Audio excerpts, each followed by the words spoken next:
Welcome in now, Texas Senator Ted Cruz, who joins us live from Capitol Hill. Senator Cruz, great to have you with us.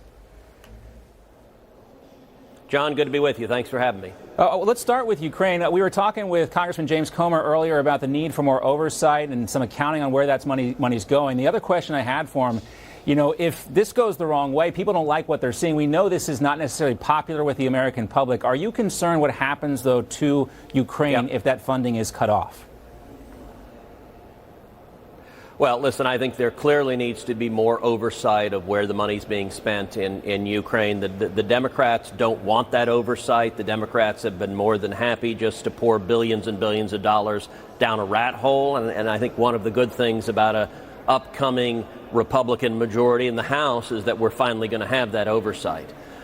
You are right that it is in America's interest for Ukraine to win. We don't want Russia to win. We don't want Putin to get stronger. Why is that?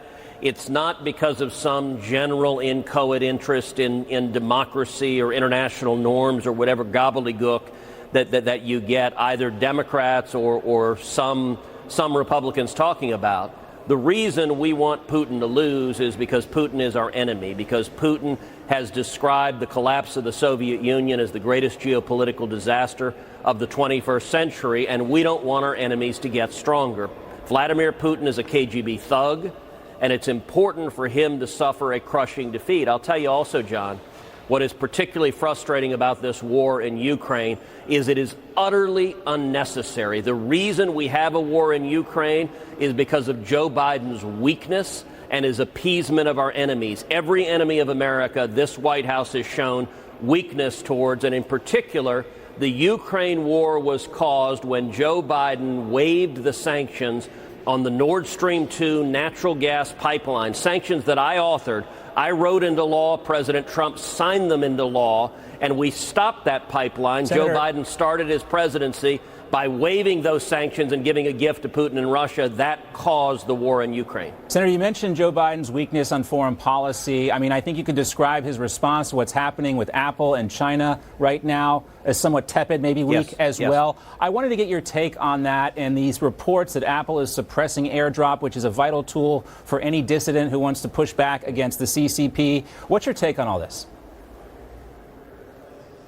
Look, I think it's incredibly concerning. Number one, Apple's complicity with the Chinese Communist Party, with the murderous, oppressive, torturing, evil communist regime in China. And yet big tech is more than happy to climb into bed with them, to be fully in bed with them. I think Apple should be ashamed that they are participating with the Chinese Communist government in silencing dissidents. And I also think Joe Biden and the Democrats should be ashamed because Biden can't muster up even a word of support. This is a moment like Tiananmen Square, a moment where there are 1.3 billion Chinese people who yearn to be free of the communist oppression they have in China. And they're taking incredible risk protesting on the street. But yet today's Democrat Party in Washington is so in bed with China, just like big tech is, that Joe Biden can't bring himself to speak out on behalf of the protesters. I think it's wrong.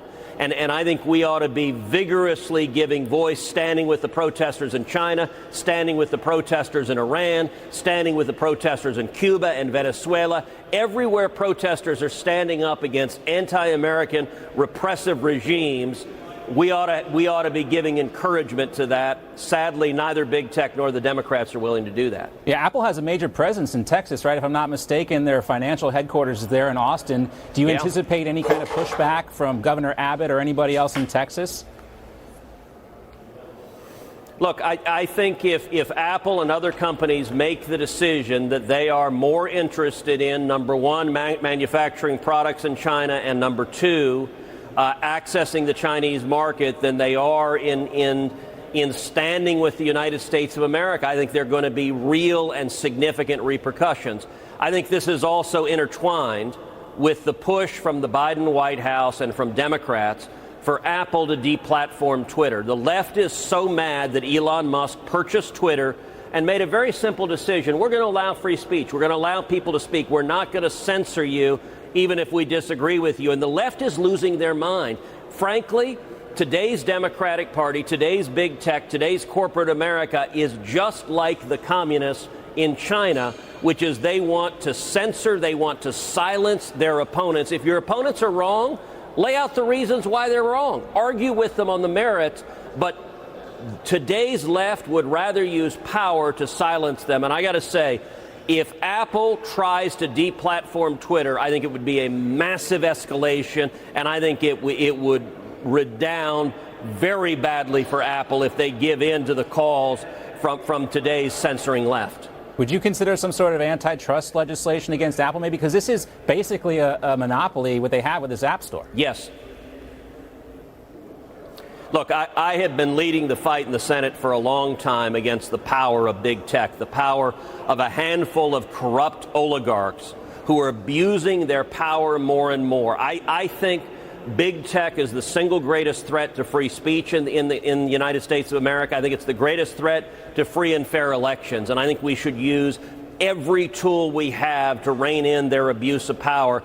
We saw big tech in the 2020 election at the request of the FBI censor the story on Hunter Biden's laptop. We now know that story was true. We saw big tech at the request of Dr. Fauci censor stories and posts about the origins of COVID-19 coming from the Wuhan Institute of Virology in Wuhan, China. Again, big tech. Mark Zuckerberg was more than happy to comply with Dr. Fauci's written request that he censor any Americans reporting on what we now know is almost certainly true, that this pandemic, this virus, escaped from a Chinese government lab. Big tech is not our friend, and I think we should use every tool we have to rein in their abuse of power. All right, lastly, Senator, real quick, what's going on up there with these spending bills in Washington, D.C.? Are we going to see a government shutdown? Well, I don't think we'll see a government shutdown, at least not a prolonged one, but I'll tell you, John, it's really quite amazing.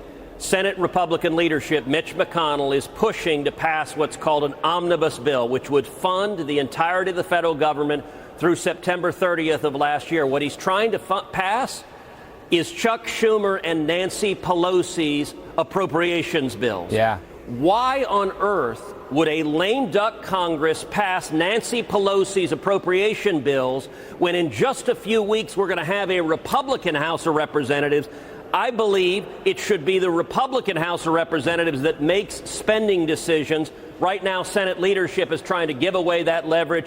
I do a podcast 3 times a week called Verdict with Ted Cruz. The podcast today discusses in depth how Republican leadership in the Senate is trying to emasculate the incoming Republican majority in the House by taking away their ability to pass any spending legislation for nearly the entirety of next year. I think it makes no sense whatsoever. Yeah, we'll talk more about that coming up here. Dick Morris is going to join me for a conversation on that, but that is very concerning, just as concerning as it is for conservatives who saw those 12 Republicans vote for that marriage bill as well. Well, we would love to talk more about that, but we are out of time, unfortunately. We've got to go. Senator Ted Cruz, always great to see you.